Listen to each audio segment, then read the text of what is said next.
심포지움은 크게 세 가지 파트로 나눠서 진행될 예정인데요. 첫 번째는 변하는 시대 그리고 소아정신과, 두 번째로는 요즘 소아정신과의 주요 이슈들에 대해서, 마지막으로 진료실 내에서 배가 선생님들의 노하우나 팁을 배우는 내용으로 구성될 예정입니다.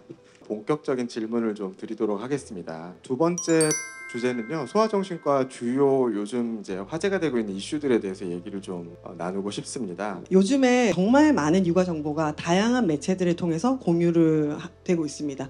그래서 사실 육아 전문가라고 했을 때 도대체 누가 육아 전문가인가에 대한 사실 정의도 조금 분분하고 다양한 각계각층의 분들이 육아 전문가로 활동을 하고 있습니다. 정보가 너무 많다 보니까 이제 부모님들이 이제 이 정보들을 어떻게 소화하고 어떤 거를 선별을 해야 할지 굉장히 고민을 많이 하시는 것 같습니다. 그래서 이제 이런 부분들에 대해서 미디어 활동을 많이 하시는 청근아 교수님, 김붕영 교수님, 방건호 교수님께 어떻게 이 미디어 홍수를 우리 부모님들이 현명하게 헤쳐나가야 될지 대답을 좀 들어보고 싶습니다. 레지던트 때 제 바로 위에 연차 중에 정 선생님이라고 계셨는데, 그분이 이제 그 당시에 별명이 걸어다니는 백과사전입니다.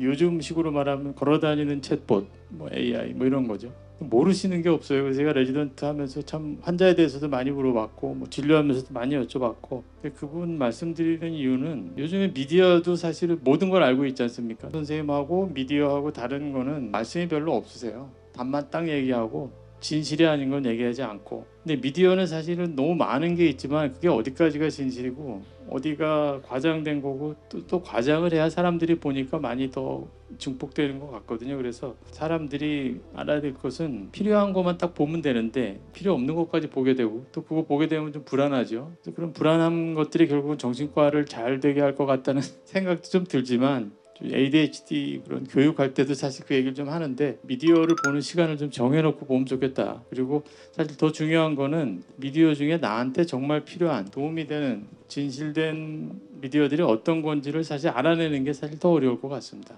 좋은 말씀을 정말 많이 해주신 것 같아서 뭐 약간 부연 설명 정도만 더 드린다면은, 미디어는 그러니까 요즘에 진짜 다양해졌죠. 그래서 미디어를 우리가 어떻게 활용할 건가 하는 거에 대한 고민을 진짜 해야 될 것 같아요. 그 유퀴즈 나온 다음에요, 그 다음 주에 미국 가려고 저기 비행기 티켓 끊는데 그 티켓 앞에 계신 분이 김북년이세요? 이러면서 그때 우리 너무 놀래가지고 제가 야 이거 정말 조심해야 되겠다 생각을 순간적으로 했었는데, 네 어쨌든 그런 미디어의 영향이 정말 크긴 큰 것 같아요. 그래서 우리가 이걸 어떻게 잘 활용하고 선용하고 할까를 고민하는 과정에서 제가 생각하는 거는, 미디어는 분명한 약점이 있습니다. 미디어는 단발성이에요. 오래 가지 않아요.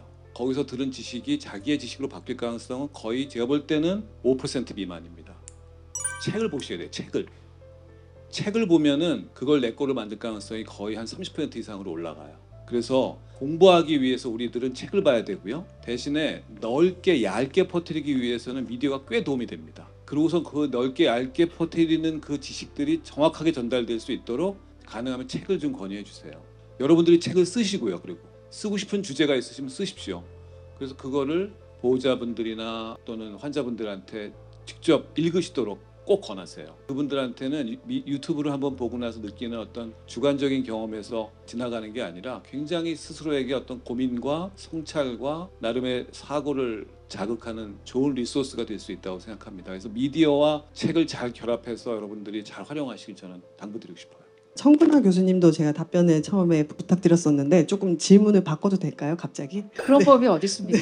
제가 궁금한 걸 여쭤보겠습니다. 지금 이제 미디어 활동을 굉장히 활발하게 하고 계신데, 이제 저도 유튜브를 하다 보니까 뭐 미디어나 뭐 라디오나 이런 매체들에서 전문가들을 섭외를 많이 하려고 하잖아요. 근데 그럴 때 우리 의사들이 우리의 의사로서의 전문성을 지키면서도 그 미디어를 잘 활용할 수 있는 방법? 저 같은 경우는 이 프로그램이 공익적인가를 꼭 이제 따져봅니다. 그래서 예능은 제 원칙으로는 출연을 안 하려고 해요. 그래서 한 2번 정도 요청이 왔었는데 제가 다 2번 거절을 했었고, 그다음에 공익적인 거라고 하더라도 또 제가 함께 출연하는 패널들이 어떤 사람들인가를 꼭 보고, 또 제작진의 마인드가 어떤지를 봅니다. 그래서 처음부터 거절하지 않고 함께 만나서 그들하고 이야기를 하다 보면 어느 정도 이제 읽히거든요. 아, 이 사람들이 정말로 좋은 취지로 이걸 하려고 하는구나. 일례로 최근에 보셨는지 모르겠지만 그 대한민국 자폐 가족 표류기라는 다큐멘터리를 작년 11월에 찍었었는데,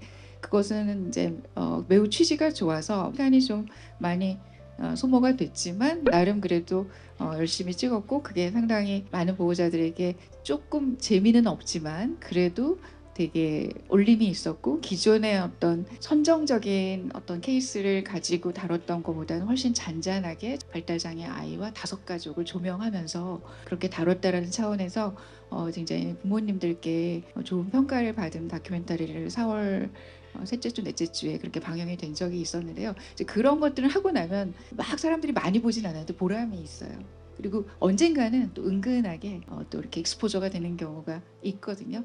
네, 솔직한 답변 감사드립니다. 그 같은 질문에 예전에 이제 제가 6, 7년 전부터 이제 저희 학회 홍보위원회로 일하면서 이제 많은 그 방송국 신문 기자분들이 이제 인터뷰 요청을 하면 저한테 먼저 오면 제가 이제 각각 이렇게 배분도 해드리고 도저히 선생님들이 시간이 안 되면 이제 제가 하고 그랬었거든요. 청구란 선생님 말씀하신 것처럼 자기만의 기준이 좀 있는 게 좋고 보통은 답을 정해놓고 원하는 경우들이 많았습니다. 예를 들어서 거짓말로 대학을 들어간 학생이 있었는데 이거 리플리 증후군 아니냐 라는 말을 전문가의 입을 통해서 듣고 싶을 때 그런 내용은 따지지도 않고 어느 선생님이 시간이 되나 했더니 이제 여러 선생님한테 전화를 했더니 어떤 선생님이 우리가 전문가인데 그 아이를 좀 보호하는 것도 필요할 것 같습니다.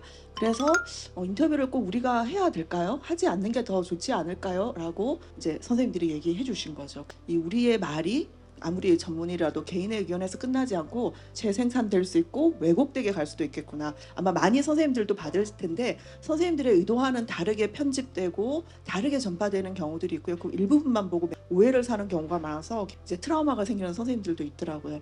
그다음 이제 파트 3로 넘어가도록 하겠습니다.